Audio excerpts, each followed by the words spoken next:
Hello, everybody, and welcome back to Season 2 of Trackside Talks. We're your hosts, Sam and Zachary, and this is Season 2. The season's just started. This is the opening episode. The Australian Grand Prix has just taken place this past weekend. So, immediate takeaways from this. McLaren have by far the fastest car and probably have the next Drivers' Championship and Constructors' Champion in McLaren and Lando Norris. Oscar Piastri performed significantly under where Lando Norris did, but I'm sure that was a one-time thing, but we will have to see in the upcoming races if he can bounce back from that. A bunch of rookies crashed, including Isaac Hadjar on the opening lap. That was really sad for him. Carlos Sainz also spun out in the rain. Never a good sign. And then Ferrari, again, pretty good race for them, but it got messed up by the strategy at the end there.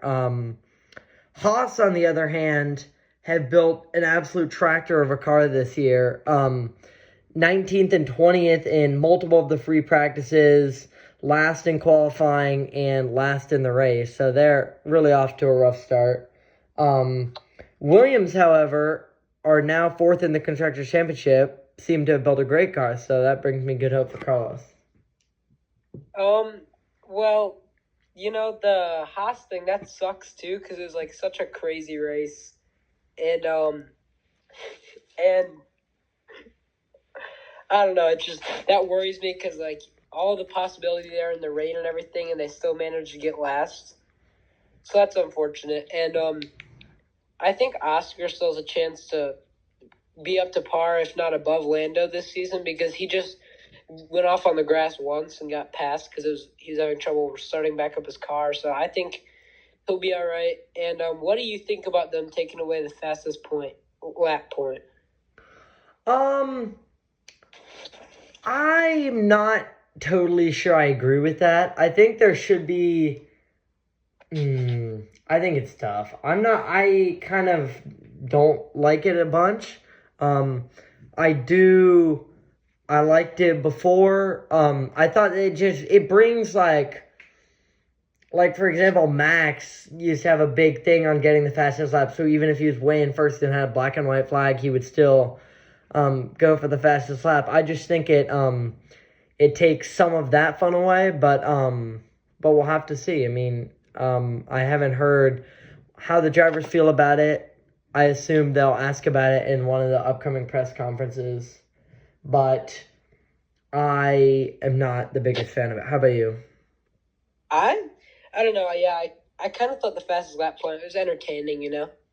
I'm kind of sad they took it away, but it's all right. Like, it just gave drivers, in the midfield teams, like, someone else to look for, and like if you get 10th or 9th, that can boost it up by a lot for some of those midfield teams. But it's crazy that say Kick Sauber, they scored 6 points this race and only scored 4 all last season. And I think Nico Hulkenberg's really who they needed.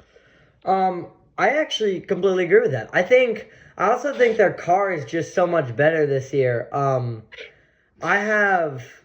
do have high hopes for them. I think that they're, especially when they get more funding from Audi next year, I think that could be like a serious upper midfield team, especially next year. And honestly, this year so far, they've already started off pretty well. And then on the downhill from last year, we have Haas, Alpine by a little bit, maybe not quite. Alpine's pretty much the same. Ferrari's had a bit of a downfall. And another big talking point, Red Bull seemed to have just signed another Checo Perez, which is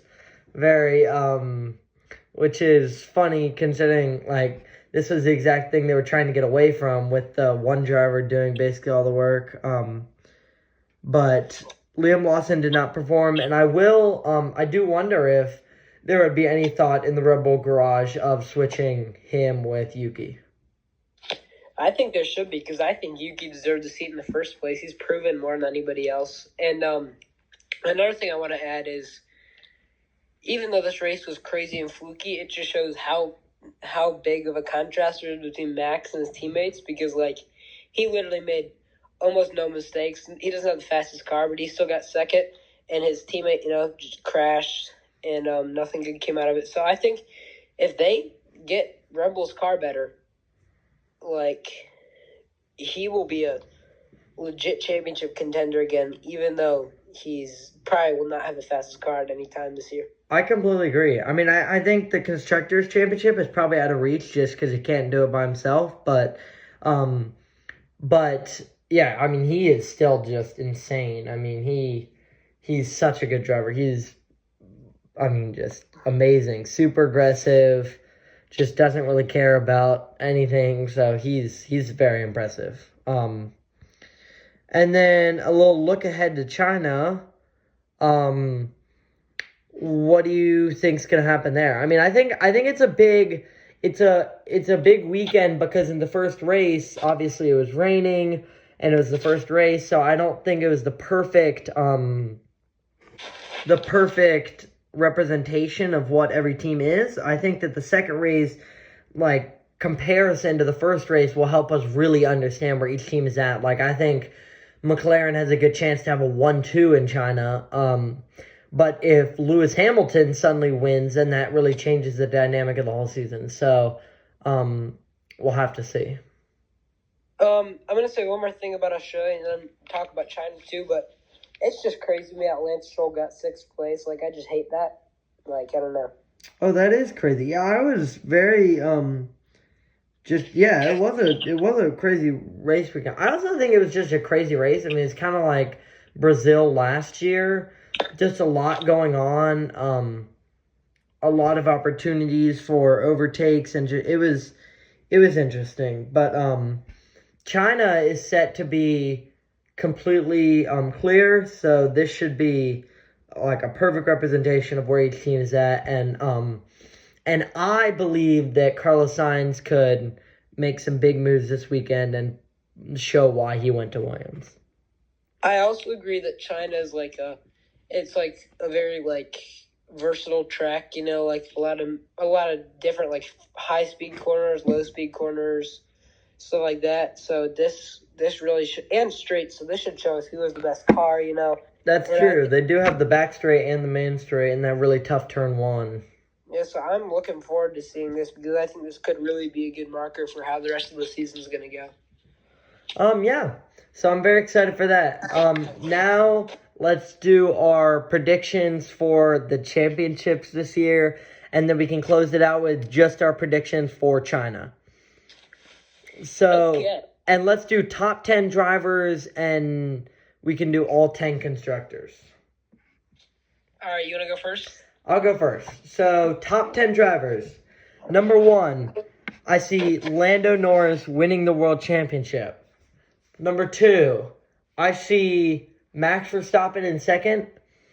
Number 3, I see Lewis Hamilton in a Ferrari. I know it's a kind of a tough pick. Number 4, I see Oscar Piastri. Number 5, I see Charles Leclerc. Number 6, here's where it gets tough. Number 6, I'm going to go with George Russell. Number 7, Kimi Antonelli. Number 8, I'm going to go with, Number 8, I'm going to go with Liam Lawson. Number 9, I'm going to go with Carlos Sainz. And number 10, I'm going to go with Alex Albon. And then for the constructors, I'm going to go McLaren, Ferrari, Red Bull, McLaren, Ferrari, Red Bull. The next one's tough. McLaren, Ferrari, Red Bull. I'll say, you know what? It might be a little bit early to say this, but I'm going to say Williams. Actually, I take it back. I'm going to say Mercedes in the 4. Williams, Aston Martin, V-Carb, Sabre, Alpine, Haas. Wow, you have Sauber above Alpine? That's pretty crazy. I do. I'm very impressed with what they put together in Australia. I mean, obviously China will show whether they're really truly what they've shown, but I have high hopes for them. All right, my driver's top 10 is Lando Norris number 1, Piastri number 2. Then I have Verstappen number 3, and George Russell number 4. Then I have Charles Leclerc 5, Kimi Antonelli 6, Lewis Hamilton 7. Then I have who do I have after? 4. Oh yeah, then I have Carlos Sainz 8, Pierre Gasly 9, and Alex Albon 10. Ooh, I actually like that list. That's a very good list. Yeah.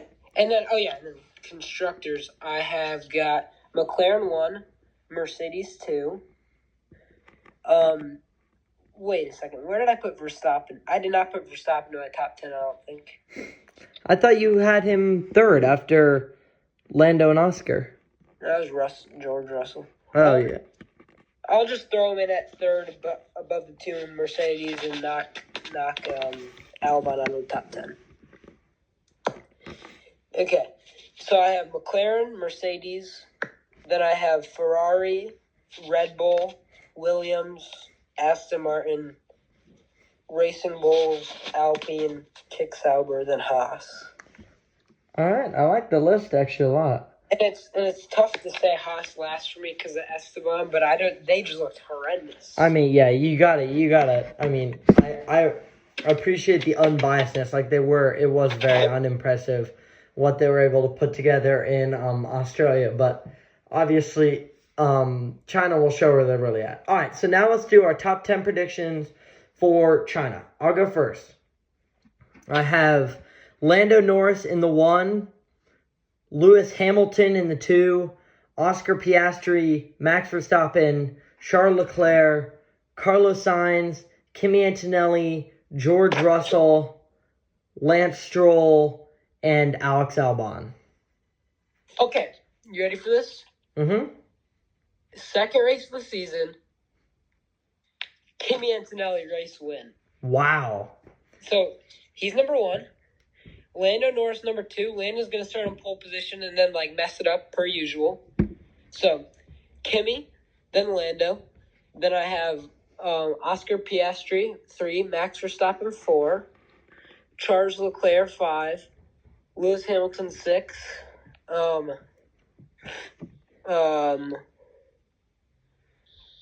7. So I have Kimi, Lando, Oscar, then Max, then then Charles, then George at 6, then Hamilton at 7, then Sainz at 8, Alonso at 9, and Gabriel Bortello in 10th. Ooh, that's an interesting pick. Got the rookies coming back in race 2. I like that a lot. Well, that just about wraps up the first episode of Season 2 of Trackside Talk. Thank you, everybody, for tuning in. We will be back after the race in Shanghai. Thank you for listening. Have a good one.